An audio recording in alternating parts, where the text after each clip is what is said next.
Hi YouTube fans, this is BGA, and as promised I'm going to do kind of a discussion about what it was like shooting with my new to me Leica M6.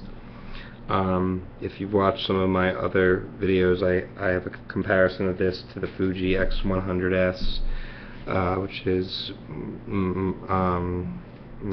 was my main camera until I got this, and then also my D7000, which is a DSLR. Just comparing features with what they do, what I see as their primary use, etc.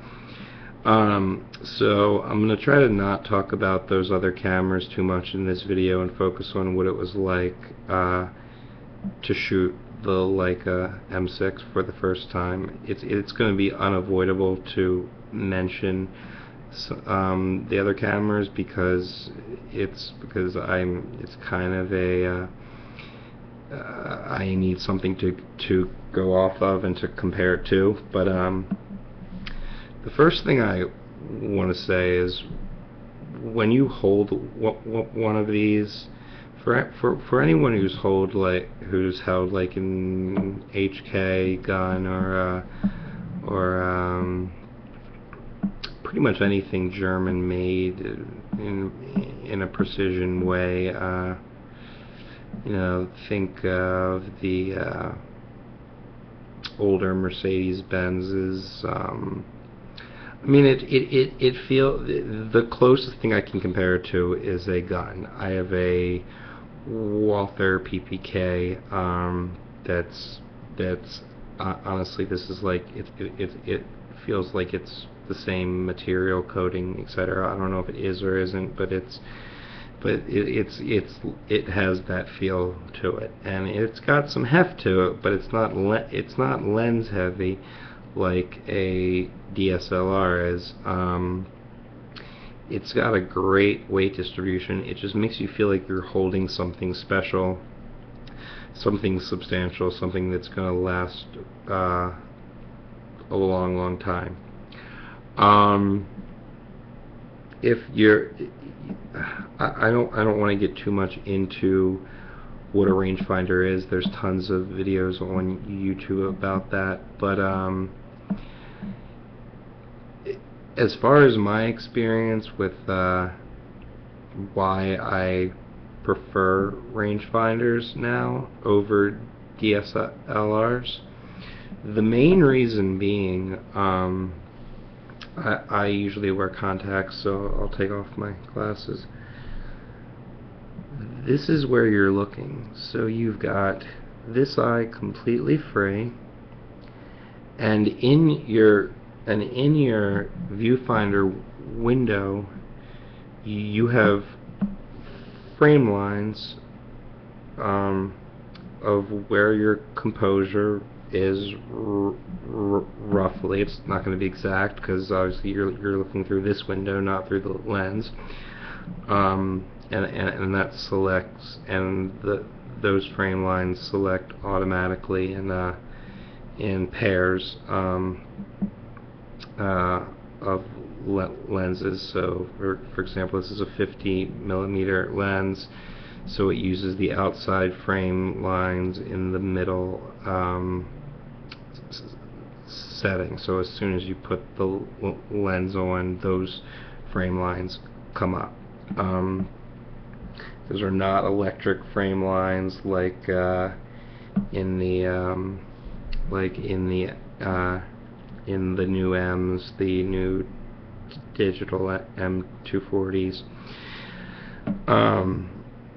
and you do have a focusing patch, and it's a manual focus only camera. So I've been shooting with a rangefinder style camera. The X100S now has been my primary daily shooter that I just keep in my bag and carry it everywhere. I do a lot of walking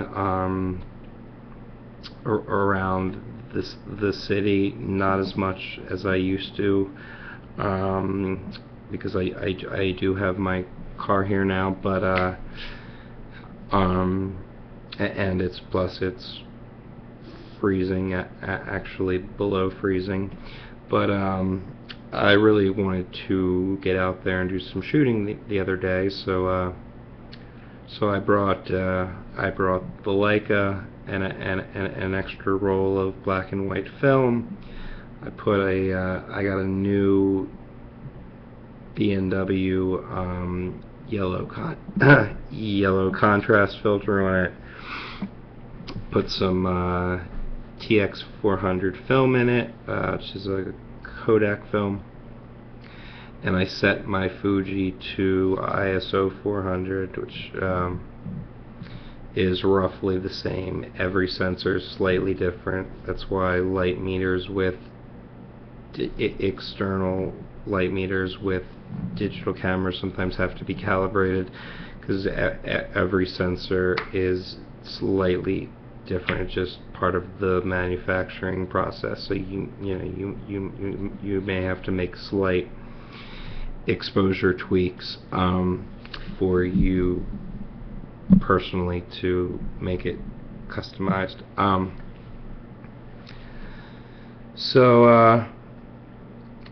Anyway,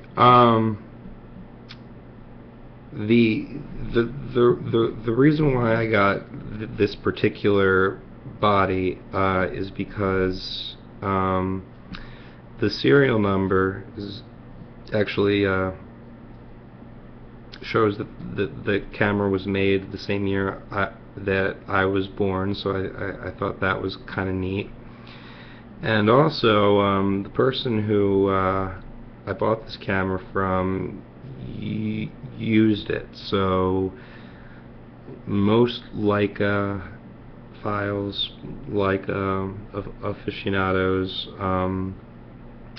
are so careful not to even get a minute scratch on their camera that it almost, and those cameras can bring some crazy money. So I was able to save a few dollars by getting one that has a few just really there's just some wear marks above the strap lugs. The previous owner must not have used the strap with any sort of protector.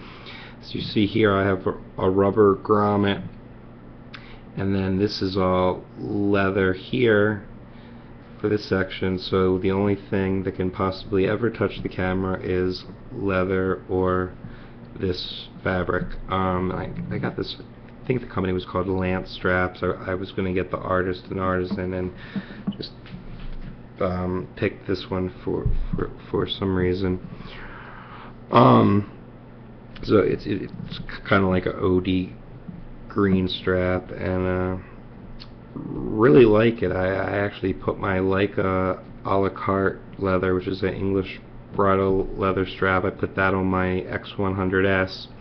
And anyway, if you watched my other camera videos, you see I have this. I had my saddle maker make me a custom tan camera strap out of bridle leather. It's like it's a really beautiful tan. That needs I need to have him thin out the part that actually touches the camera so that the lug goes through, because he made it so substantial that that piece doesn't fit quite the way I need it to. But anyway, that's another story.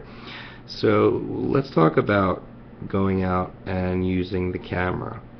So I told you about the film, and I went out with maybe a roll that had 15 exposures left on it, and I had another roll of 36 exposures in my pocket. So my goal was to photograph the Chicago River. Kind of, I live pretty much right at the mouth of the of where Lake Michigan meets the Chicago River. So didn't want to walk too close to the lake. It was already cold enough where I was. Anyway, and wanted to get a picture of the ice covering the lake. So the first thing that I have to point out, and unfortunately it was kind of a negative, I had on two pairs of gloves. One was like a thin cotton glove, like the kind that you see at like the dollar store, whatever, and then I had on a cashmere lined thin leather outer glove, and it worked, but changing shutter speeds, I mean, obviously focusing and changing aperture was fine, especially with, I prefer Leica lenses with the focusing tab,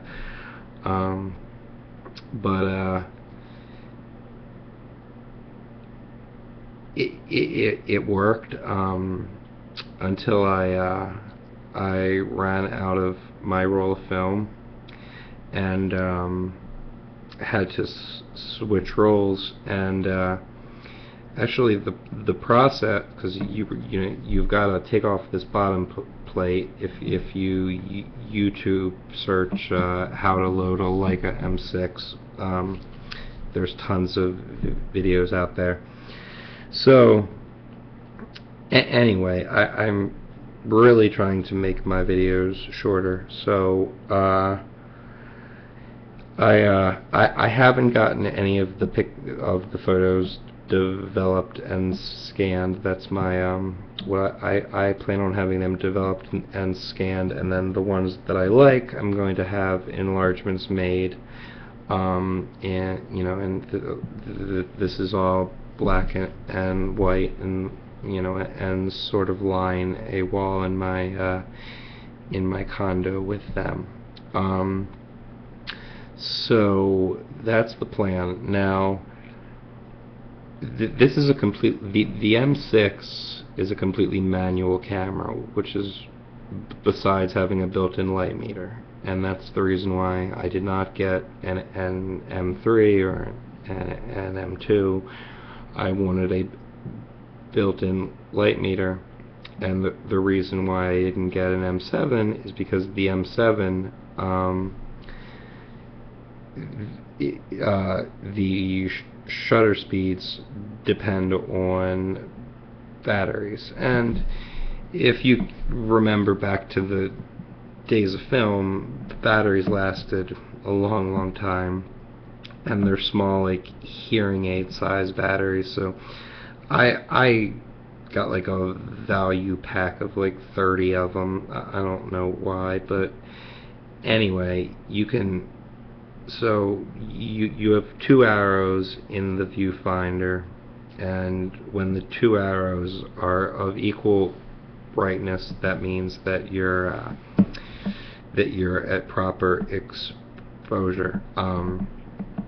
The Leica uses more of a center weighted metering than a spot metering type system. Which I love. The reason why I don't like for example, like Nikon's 3D matrix metering or whatever they call it. Let's say there was a very strong backlight behind me, or I've got these I've got this row of fluorescent light bulbs there, and then I've got this really dark area here. It's going to average that and probably not give me an exposure that I like. So a spot metering, you would just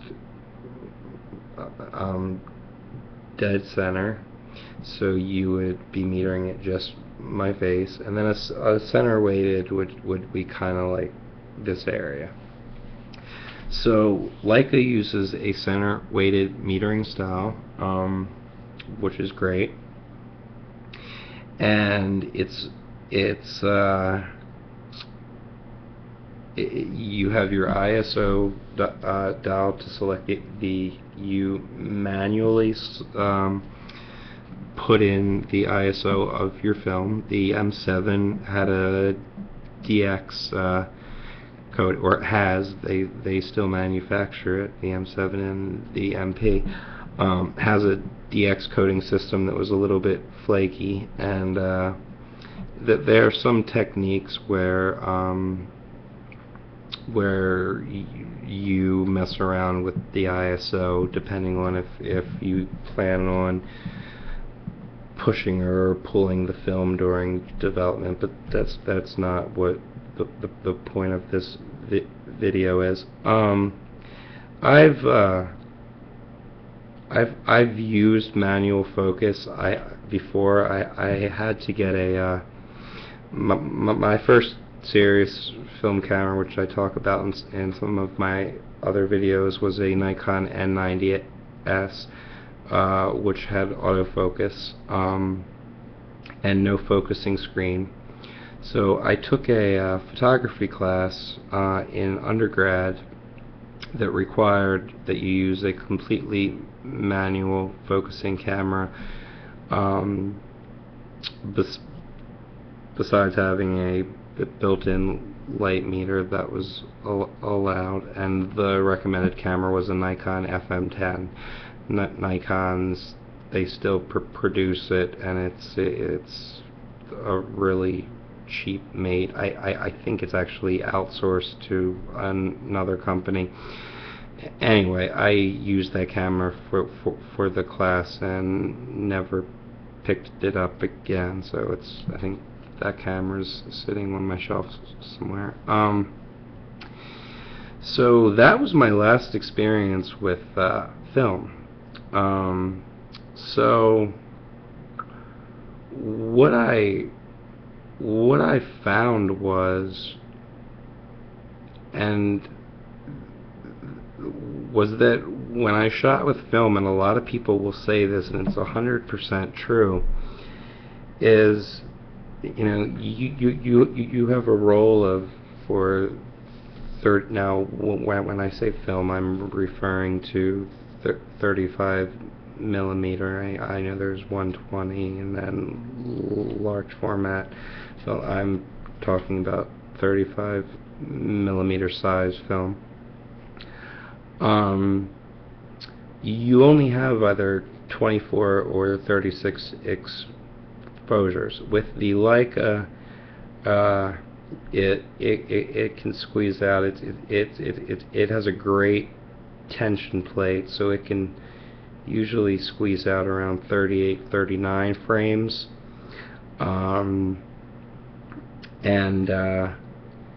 So you have 39 shots versus, I have a card in my, an SD card in my Fuji X100S and in my D7000 that are like 64 gigabyte SD cards, Lord knows how many thousands of photos.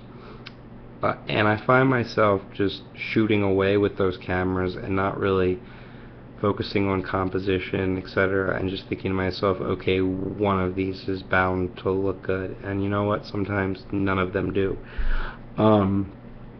With a film camera, you know, especially black and white, and especially nowadays, it's really not cheap to shoot film. If you're thinking about getting into film, look at all the costs of developing. Now you can get like a simulated black and white film that can be processed at like you can send it away. For a lot of Walmarts and places like that don't do their own mini lab work anymore, but they still have mailers to send it away. There's and then you've got your Pro Labs, which the Pro Labs are more for shooting slide film, high quality color print film, and traditional black and white film. So, and that can get pretty costly. It's, just to develop a roll of film, I would say averages around $7. So that's just to get your film strip, and then depending on what you do next, if you're a real traditionalist, you make a contact sheet. So that's a sheet of small, the exact same size as the negatives made onto a positive on one sheet, and you look under it with a loupe to see the images that you like, that you want to enlarge. That's one way. The second way, and the way that I plan on doing it, is to have the images scanned to is to have the negatives scanned to a CD, and that depending on the place that you go to, depending on the quality of the film scanner, you can get some ridiculously high quality files, like something that would come out of a Nikon, actually even higher than something that would come out of a Nikon D4, as far as your resolution, etc. So and then used, if you're just doing this as a hobby, you can get used some old right when in kind of like that late 90s to 2000s, that transitionary period between film and digital. There were companies that made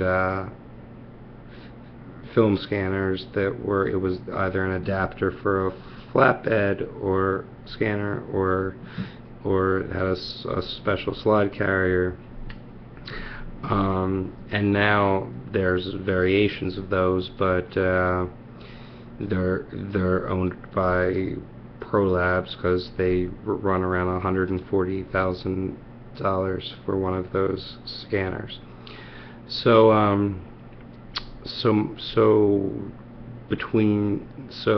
your film, let's say, is like $6 a roll. Getting it developed is like $6, so it's $12, and then getting them scanned to a CD, let's say, is like is like another $12. So like $24 for 36 shots. Cheaper than a lot of hobbies, but considering that with digital you can just shoot and shoot and shoot, that's a call that you have to make. Nowadays it seems like the technology has sort of slowed down. It's not changing as rapidly, but it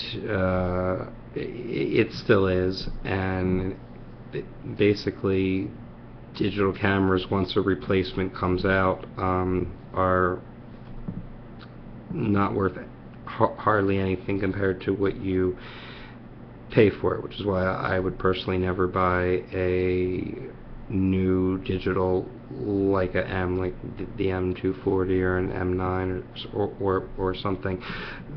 They're still built great. They look the same, but they're slightly larger and fatter, and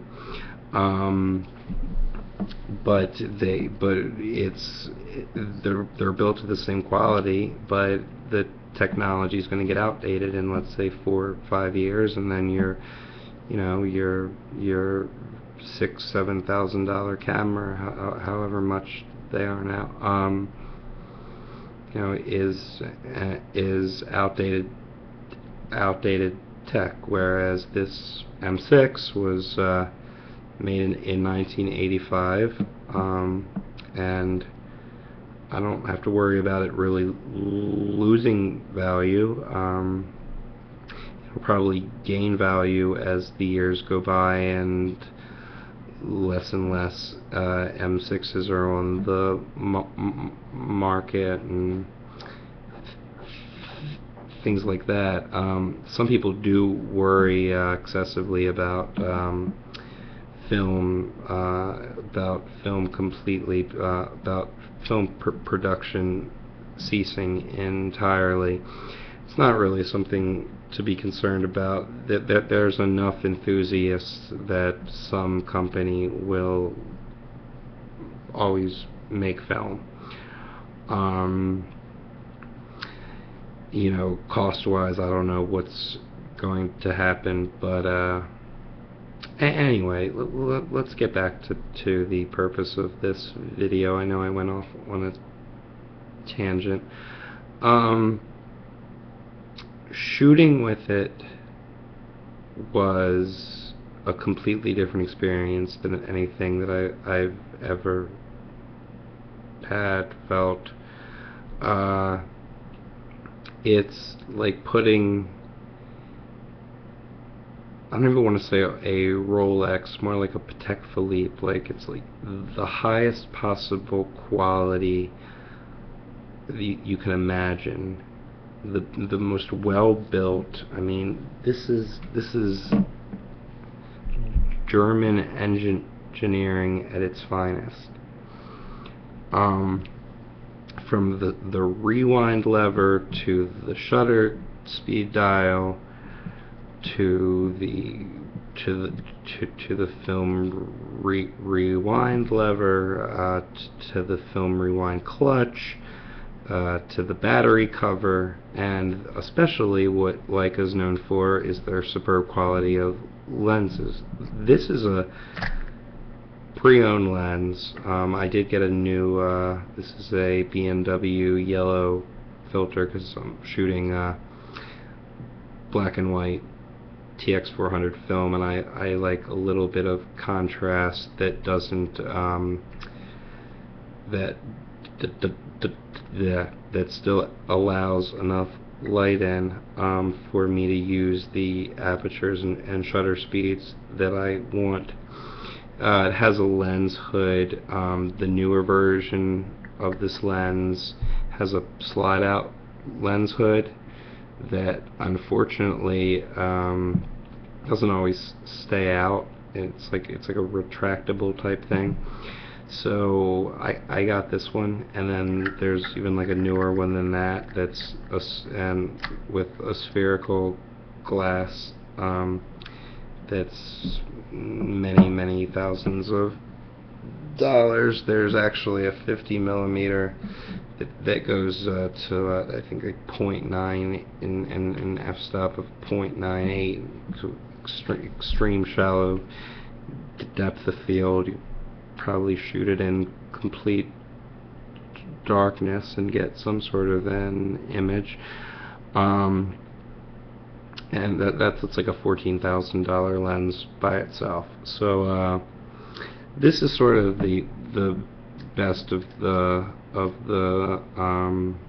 you know, the best compromise. This was this particular lens was from the era when when they were being manufactured in Canada. Still the same specs. Some people actually say that the colors are a little bit better. And the reason why I chose it is it has this focusing tab here, which I like. I was talking to the owner of the largest Leica store in the US, and he said in Europe that's extremely popular, here not so much. But if you've ever seen the movie Blood Diamond, the female photojournalist in it is using an M6. They blacked out the red dot with a 35mm lens, and you can see her up at the fence when in a scene using it, and it also appears in a few other scenes. This is like a photojournalist's dream camera,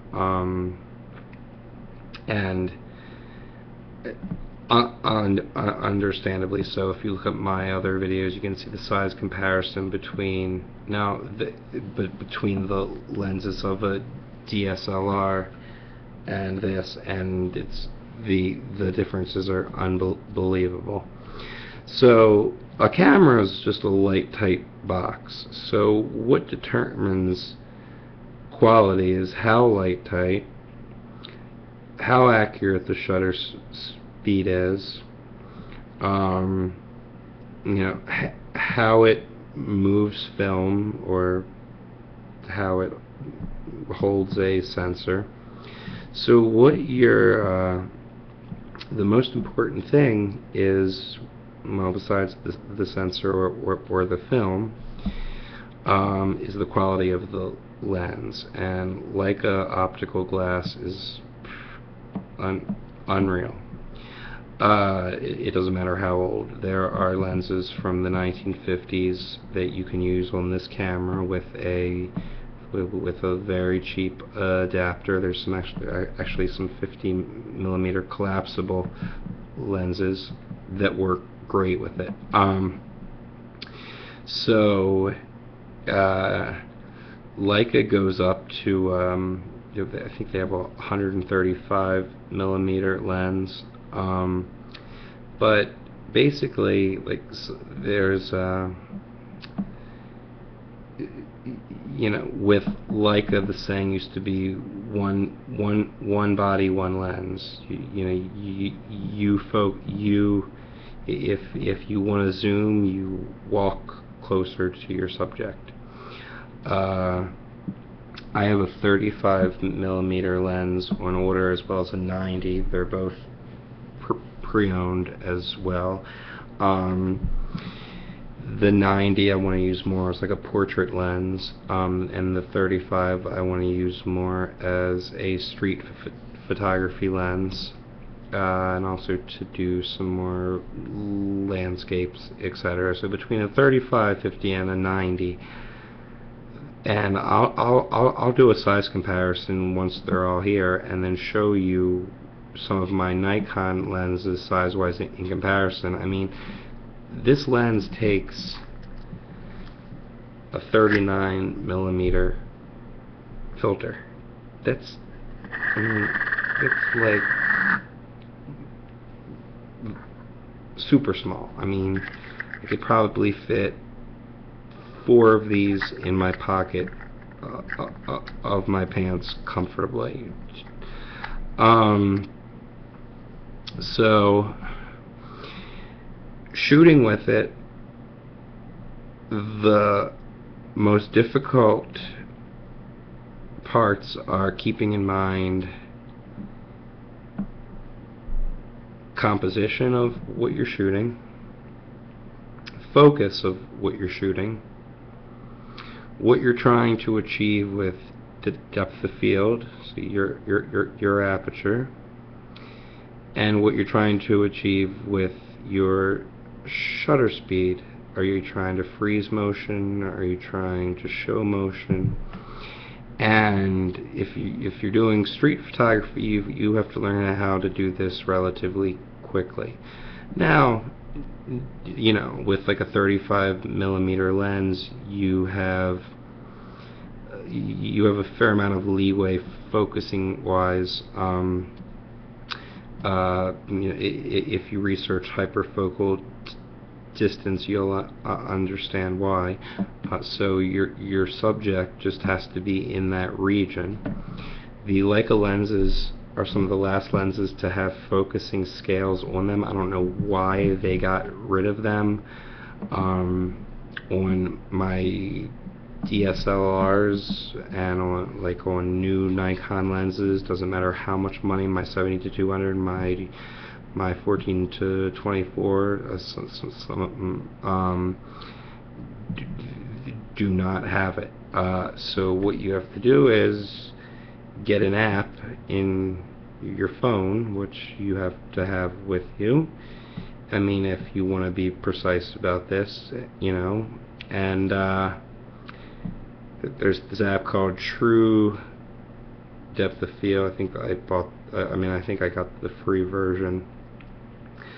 But anyway, this will you input your aperture value, your focal length. It's not picking up too well with the camera. Oh, here we go.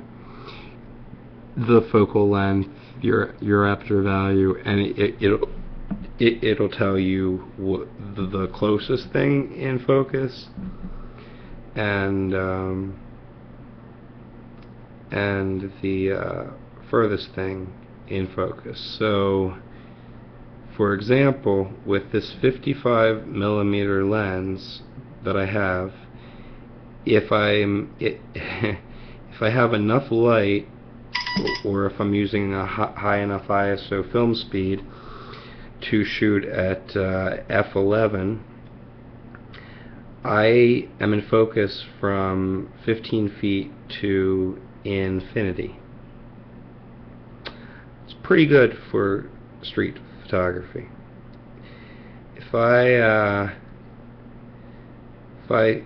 set my focus to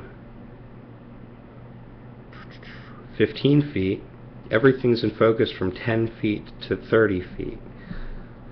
So if you're walking down a sidewalk, that's great. So anyway, if you want to learn more about that, research hyperfocal distance. And so I didn't know too much about that when I used the camera the other day for the first time. I mean, I knew about the scale on the camera, I just didn't really, you know, anyway, think of using it, because I just whatever subject I was shooting, I just wanted to be in focus. And when you're shooting a scene, like a scenic portrait, which I was shooting a river covered in ice, if you focus on like if you divide your image into thirds horizontally, that second line down is like the bottom third in the middle, focus on that point, and then I usually shoot it around f8 or f11, because that's the best balance I find between what the lens can do, what the available light allows me to do. I mean, unless I have a tripod with me, which I rarely do. The whole idea of a rangefinder like this is to not draw attention to yourself. Now, I mean, if somebody knows what a Leica is, the red dot, or even the style of the camera gives it away. You'll get some nods, some you know, some people saying nice camera, but overall it's unobtrusive, and almost silent. There's a Leica click that I wish I could. I have a freshly loaded roll of film in here, so I don't want to show you that. But there's other videos on YouTube. Just look up Leica M6,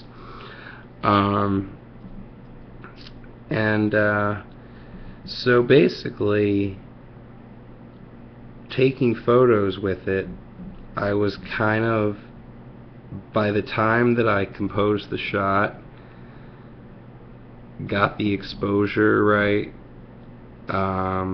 focused exactly on my subjects, which were often moving, so I had to figure out, you know, how slow to focus to keep up with them moving. I didn't really think that I had some latitude at it was a little bit disheartening for moving subjects. But it definitely can be done, and next time I go out and shoot, I'm going to keep that in mind and almost like pre-focus. And especially with the 35mm lens, when I get that, that'll, I mean, you know, you can focus from a few feet to infinity as long as there's enough light. So composition, the frame lines are great because, like I said, you have one eye free, so you can see what's coming in, and then your frame lines in the viewfinder, you can see what's coming into your frame. So that decisive moment's a lot easier to find. Something else that I really like, I really enjoy taking pictures of, and I haven't done it yet with this camera, but I know it's something that can be done by the sheer operation of it, is focusing on, like, let's say you're at a horse race or a car race, sort of slowing down your shutter speed and moving with the car or the horse or whatever the moving object is. On a DSLR, while the shot's being taken, your viewfinder is blocked. So, like, unless you have like an external shoe mount viewfinder that you're looking through, during that period of when the picture's taken, you can't see anything. So, you know, even just like micro movements or not moving fast enough ruins the image. And when I got, that's kind of like one of the few disappointments that I have with the Fuji X100S. And there might be a way to turn off the preview completely, but when you take the shot, it like immediately gives you a preview in the viewfinder of the shot, so it kind of blacks out. So yeah, so I enjoy the ability that I can always see my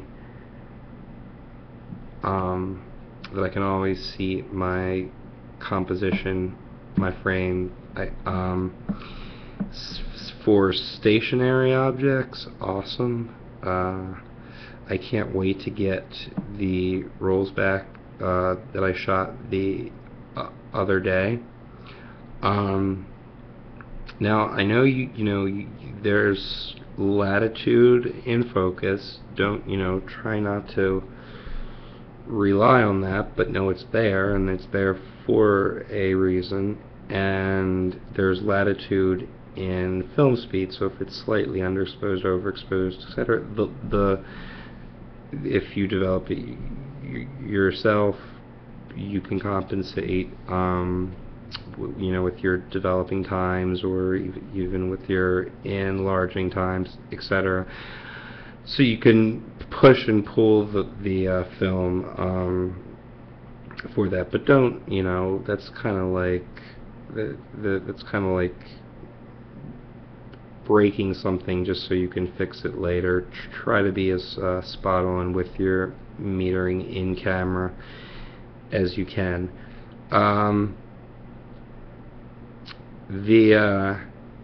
If you end up getting one of these, I learned this before I got the camera in, if you leave it on the bulb setting, the light meter is deactivated. So if your camera's in a bag, especially if you have a big soft release like I do, it will not activate the light meter. Another thing is I learned to not crank to the next frame right after taking a shot, because inadvertently the shutter button gets pressed and you lose a frame. So I wait, so I wait until I'm ready to take that next shot, and that's the first thing I do. So there's a lot to think about it, but if you compare it to a manual, like I sort of compare the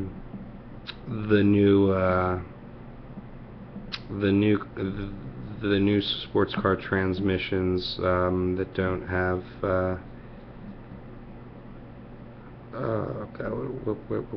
what's it called? Like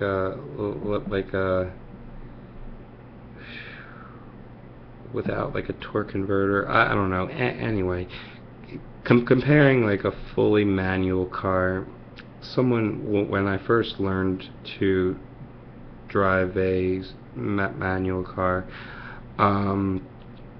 somebody compared it to like a dance, to a fine dance of balancing that clutch with the gas, and and that's kind of what I have a feeling will eventually happen with the Leica.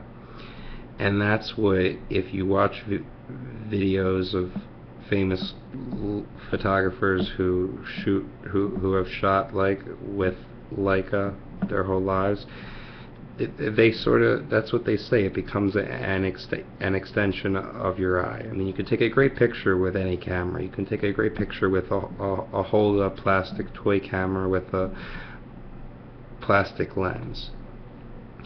You can make an interesting image. So just have fun. Have fun with it, and that's kind of what I did towards the end of my day shooting with it. I had gotten the focusing relatively down. I had found a shutter speed and aperture that was good for about 90% of the time I was out shooting, so I didn't really have to worry about that.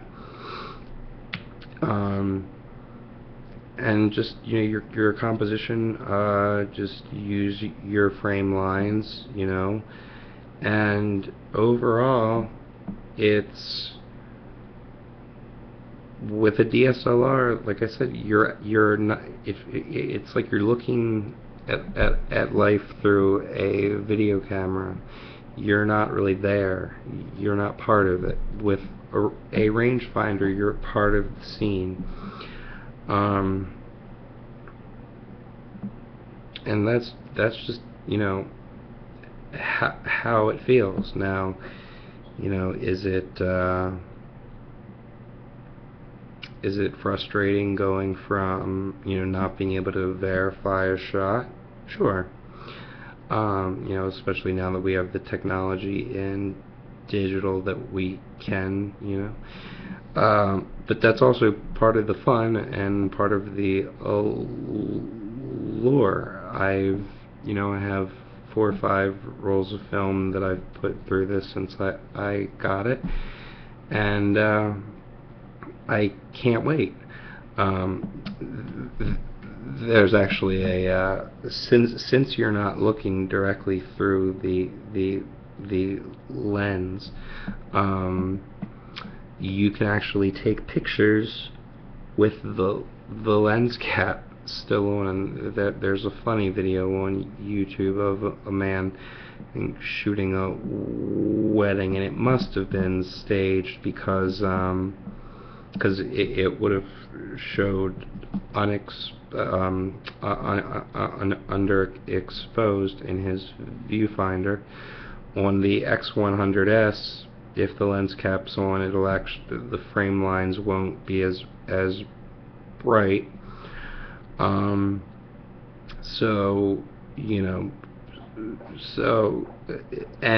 then another thing is dirt. If you're traveling with the camera, you're not going to be able to see any smudges, dirt, etc. that might be on the lens. So always carry a microfiber cleaning cloth, and check your lens periodically. So yeah, it'll teach you about aperture, shutter speed, and ISO real quick, and how that triangle forms to make a good photo. Plus, obviously, compositions, everything. You know, I was looking at a huge enlargement of a girl jumping midair, and it was kind of clear that the photographer just saw this girl jump and just took his camera out and didn't bother focusing anything, just shot it, and it created like almost this blurry stream effect of the girl jumping and the camera happened to be focused on the background, which was a beautiful beach. And so you got this like sunset, and then this like silhouette of this girl jumping midair. So sometimes mistakes make the best images. There's one photo I took that I really hope comes out. It's so cold here right now that there was a lady walking her poodle, and the poodle had these little snow booty shorts like on his paws or her paws, and it was just a really neat thing. So I just shot, and I hope it comes out. It should. I don't think there was that much that there was that much light change in the area I was shooting that it can't be played with a little bit in the dark room. You know, things happen, but I wouldn't purposely under or overexpose something. I know some photographers do. If you can't, one of the advantages of like a Hasselblad medium format camera is that you can actually get various film backs. So you can have one, let's say, that's loaded with 400 speed black and white, and then you put in a card. I forgot the name of it. I think it's called a dark slide, and it's and then you can take off that back and put in put another type of film on, so you can shoot color, black and white, without having to go through a whole roll. So that's something neat about Hasselblads, and yeah, it would be awesome to have one, but it's certainly more of a studio camera, or if you if you have a photo assistant, or if it's your full-time job to take scenic shots where you need extreme detail. But other than that, I think this is great. I actually ordered a second body, another M6, that's the slightly newer one, so it has the rubber bumper pads and the engraving slightly different, and some Leica books of famous photographers throughout history who've used Leica, some sort of some coffee table books. So anyway, I have a feeling this this is probably going to be like a just something that sits on my on my shelf as you know, in front of the Leica books, because as I said, it was manufactured the year I was born, and so I'm kind of you know, and I'll probably use the other body as a daily shooter. One last thing, if you're looking at purchasing an M6, you know, this applies more to like M3s, the Leicas from the 1950s, 60s, so on.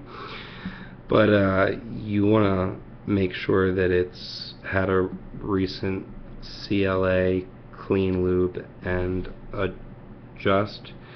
The M6s need it too, just chances are it was done a lot more recently, and the camera is not old enough to need it. As soon as I got the camera, took it. Luckily, I mean, you know, just out of sheer luck, I live in the same city where the largest Leica store is, and the owner is absolutely awesome. It's Tamarkin Camera,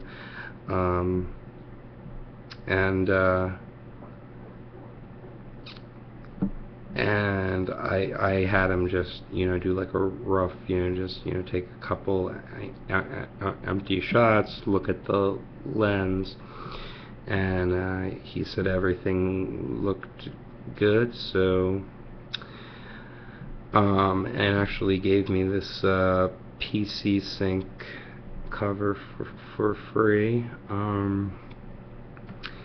and yeah, so that's about it. But so I hope this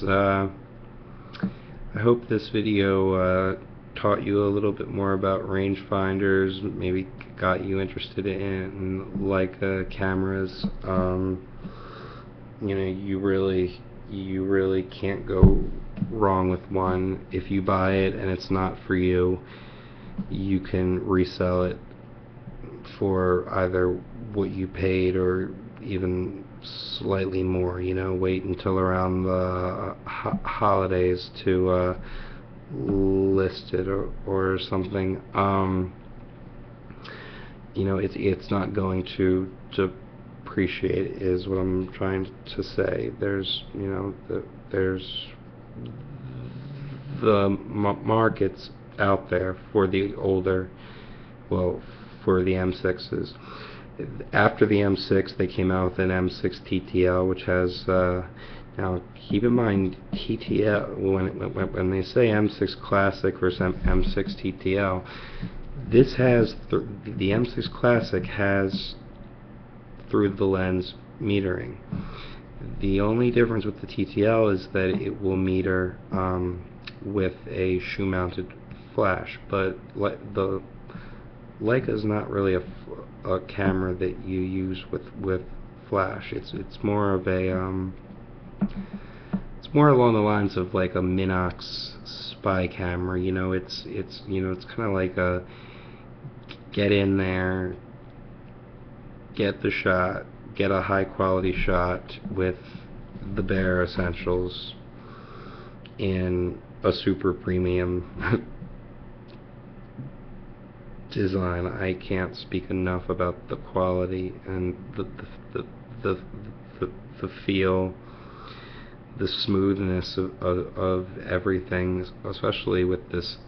Now, if you're wondering why I have this, besides the neat look, it's this like a Chinese dragon logo. It simply screws on to where you would normally screw in a traditional cable release for long exposures or something. But this allows you to shoot at slower shutter speeds and have the camera steadier. So the idea with this one is you squeeze with the fatty part of your index finger, and this is the concave one. They also have convex shapes. Some people use 2 fingers. There's a smaller one where you use your right here, this indentation, and and that's where you fire it from, versus jabbing the camera with the tip of your finger, which is how you shoot without one of these, and that leads to a lot of camera shake. So yeah, and another 1 hour video. So hope you enjoyed, and I'll talk to you soon. Thanks. Bye.